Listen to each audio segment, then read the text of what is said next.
नमस्कार, मैं हूं आपके साथ प्रिया सिंह सोमवंशी और इस वक्त की सबसे बड़ी खबर आई है। पीएफआई के खिलाफ एनआईए ने एक बार फिर बड़ी छापेमारी की है। देश के 12 से ज्यादा राज्यों में इस वक्त पीएफआई के खिलाफ एनआईए का एक्शन शुरू हुआ है। टेरर फंडिंग मामले में यह रेड जारी है। और आपको बता दें, दिल्ली, यूपी, मध्य प्रदेश, तमिलनाडु, महाराष्ट्र, गुजरात, कर्नाटक और असम में एनआईए ने ये छापे मारे हैं और पश्चिमी उत्तर प्रदेश से लेकर पूर्वांचल तक ये छापेमारी चल रही है। तो आप देख सकते हैं तमिलनाडु साउथ में, कर्नाटक उत्तर में, उत्तर प्रदेश, इसके साथ ही दिल्ली में भी इस वक्त रेड की जा रही। तो दिल्ली में भी अलग अलग जगहों पर रेड की गई, जिसमें शाहीन बाग, ओखला भी शामिल है। अगर नॉर्थ ईस्ट की बात की जाए तो असम में भी इस बार रेड हुई है, जो पिछली बार भी रेड हुई थी, यानी कि जो पहली रेड की गई थी। महाराष्ट्र में भी इस वक्त रेड है, लेकिन इसमें एटीएस भी शामिल है।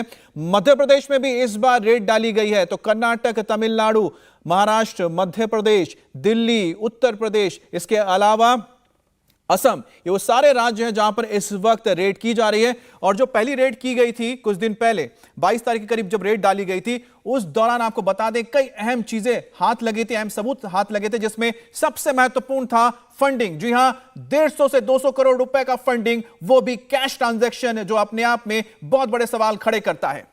बिल्कुल, आपको बता दें कि इससे पहले भी 15 राज्यों के 93 अलग अलग ठिकानों पर छापेमार कार्रवाई की गई थी। पीएफ के खिलाफ ये बड़ा एक्शन था, जिसमें करीब 200 लोगों को डिटेन किया गया था, उनसे पूछताछ की जा रही थी। और एक बार आज फिर ये बड़ा रेड एनआईए की ओर से। आपको बता दें कि आज 8 राज्यों में इस वक्त छापेमारी चल रही है। 70 से ज्यादा लोगों को अब तक हिरासत में लिया जा चुका है, उनसे पूछताछ की जा रही है। फुलवारी शरीफ से भी लिंक जुड़ता हुआ नजर आ रहा है। एक बुक बरामद हुई थी जिसमें साफ तौर पर यह लिखा गया था कि 2047 तक भारत को इस्लामिक कंट्री के तौर पर तैयार करना है। सिर्फ ये नहीं है, 12 जुलाई को प्रधानमंत्री मोदी के जो कार्यक्रम है उस पर हमला करने की, उसे डीरेल करने की पूरी प्लानिंग थी, जो फुलवारी शरीफ में पीएफआई मॉड्यूल के जरिए खुलासा हुआ था। और उसी के सिलसिले में जब अलग अलग देश के राज्यों में उसके लिंक्स निकाले गए, तो आपको बता देंगे चौंकाने वाली चीजें सामने आई है। और सबसे बड़ी बात है, जो फंडिंग लगातार की जा रही है। बेंगलुरु में 10 लोगों को अरेस्ट किया गया है। बीदर में पीएफआई के जिला अध्यक्ष अब्दुल करीम, एसडीपीआई के जिला सचिव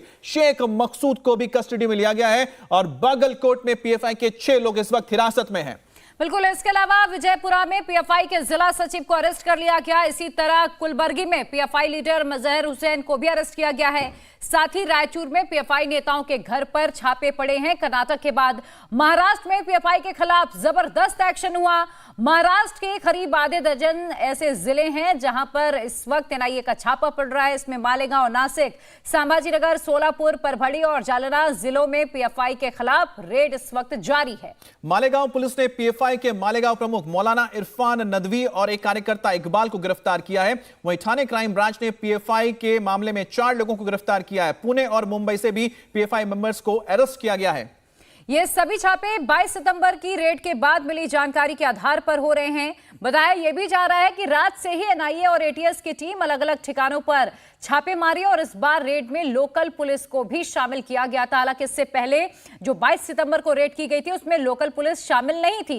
इधर राजधानी दिल्ली में भी एनआईए का एक्शन हो रहा है। दिल्ली के 4 प्रमुख इलाकों में एनआईए इस वक्त छापेमार कार्रवाई कर रही है। भोगल, शाहीन बाग में एनआईए की बड़ी रेड पड़ रही है। और साथ ही निजामुद्दीन पश्चिम और ओखला में भी छापे किए जा रहे हैं। पीएफआई ने दिल्ली यूनिट के 2 लोगों को हिरासत में लिया है। तो यानी कि यमुना किनारे के इलाकों में भी इस वक्त एनआईए दबिश दे रही है। तो कुल मिलाकर दिल्ली हो, महाराष्ट्र हो, कर्नाटक हो, तमिलनाडु हो, उत्तर प्रदेश हो, इसके अलावा असम हो, हर जगह पर इस वक्त एनआईए की कार्रवाई हो रही है। लेकिन इस बार आपको बता दें, जो लोकल पुलिस है वो भी एनआईए के साथ है।